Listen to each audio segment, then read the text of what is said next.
दुर्गा नदी के किनारे बसा एक गांव फूलपुर।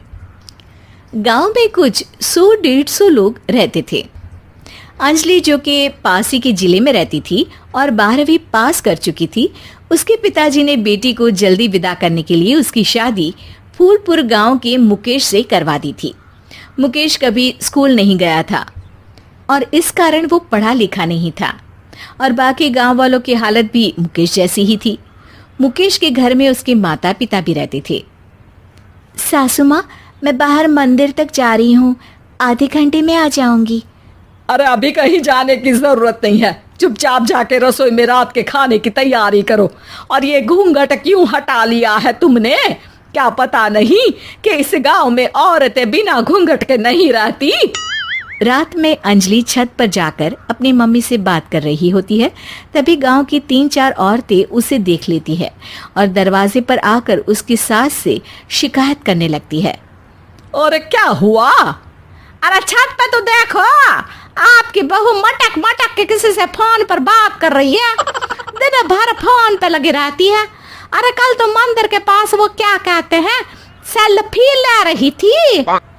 शहर की बहू रखना अच्छा शान की बात है, पर देखना इसके लक्षण से ये तो तुम्हारे परिवार को बदनाम ना कर दे। ये पहली बार नहीं था जब सास से गांव के लोगों ने अंजलि की बुराई या शिकायत नहीं की हो।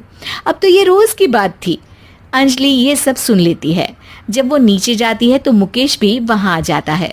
सास कहती है, बेटा, लोग घर आकर शिकायत करने लगे हैं बहू के कामों की। देख लो, पति हो, संयम से रखो इसे। माँ जी, मैं तो अपनी माँ से बात कर रही थी क्योंकि यहाँ कोई बात करने लायक ही नहीं है और अब मैं माँ के पास ही रहूंगी। वहाँ क्या रहना, वहाँ बाहर के लोग तो ठीक है पर घर के लोग भी इज्जत ना दे सके। अरे नहीं नहीं अंजलि, ऐसा नहीं है, धीरे धीरे सब ठीक हो जाएगा, तुम फिक्र ना करो। अरे बस कुछ बोलना ही नहीं है, सर पे चढ़ा रखा है बहू को। सास मुकेश की नरम बात सुन के वहां से मुंह चढ़ाकर चली जाती है। मैं तो कहती हूँ हम दोनों शहर चले जाते हैं। मैं पढ़ी लिखी हूँ, मुझे वहाँ नौकरी भी मिल जाएगी और थोड़े दिनों में आप भी वहाँ कुछ काम ढूंढ लेना। अरे नहीं नहीं अंजलि, हम यहाँ ना गांव का खेत, माँ पिताजी को छोड़कर शहर नहीं जा सकते। माँ पिताजी को कैसा लगेगा और गांव वाले क्या सोचेंगे? ये कहकर मुकेश सोने चला जाता है और अंजलि की गांव वालों द्वारा बुराई का सिलसिला बहुत दिनों तक चलता ही रहता है। लेकिन अंजलि गुस्सा ना दिखाते हुए समझदारी से काम लेती है। बारिश का मौसम चालू हो जाता है। जोरदार बारिश से पूरे गांव में हाहाकार मच जाता है। दुर्गा नदी में बाढ़ आ जाती है और बाढ़ का पानी पूरे गांव की फसल तबाह कर देता है। फसल की ये हालत देखकर गांव वाले निराश हो जाते हैं और बात तो यहाँ तक पहुँच जाती है कि कुछ लोग तो अंजलि को इस सब का दोषी ठहरा देते हैं। अरे पूरी फसल तबाह हो गई, पता नहीं किसकी नजर लग गई है। अरे जब से चौधरी परिवार में ये शहर की बहू आई है ना, तब से ही गांव की शांति चली गई है। इसके कर्म कांड से माँ दुर्गा नदी भी खुश नहीं है। ये सब सुनकर बेचारी अंजलि रोते हुए अपने घर चली जाती है। कुछ दिन बाद सभी गांव वाले अपनी फसल का मुआवजा लेकर अपने अपने घर आते हैं। मुकेश भी 1500 लेकर आता है। अंजलि को जब पासबुक दिखाता है तो अंजलि हैरान हो जाती है। अरे, ये पासबुक में तो उन्होंने 4000 की एंट्री करी है और आपको सिर्फ 1500 दिए। सच में? अरे, वो सरकारी अफसर आपको बेवकूफ बना रहे हैं।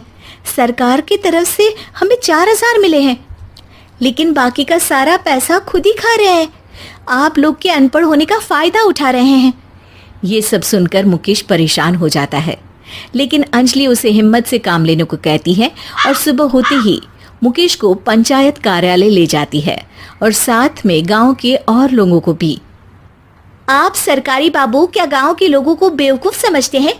आपको क्या लगता है ये पढ़े लिखे नहीं है तो आप कुछ भी मनमानी करेंगे?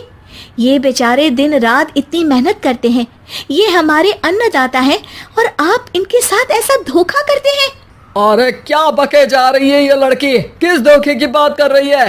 अपने कांड करके नदी माँ को नाराज करके हमारा नुकसान करके इसे चैन नहीं मिला क्या?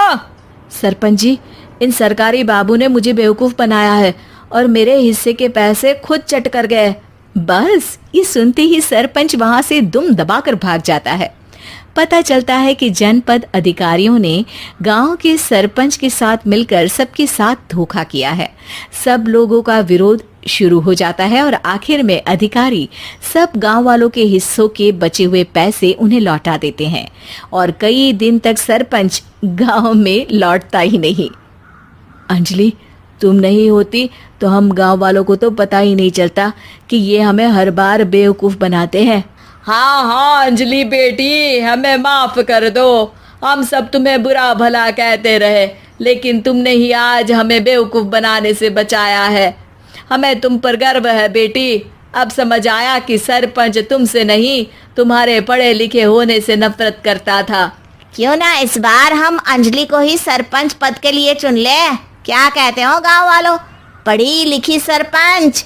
बस पूरा गांव अंजलि के लिए ताली बजाता है और अंजलि की सास उसे खुशी से गले लगा लेती है। ऐसी और कार्टून वीडियो के लिए लाइक और सब्सक्राइब करें और बेल आइकन को ऑल पर करना ना भूलें।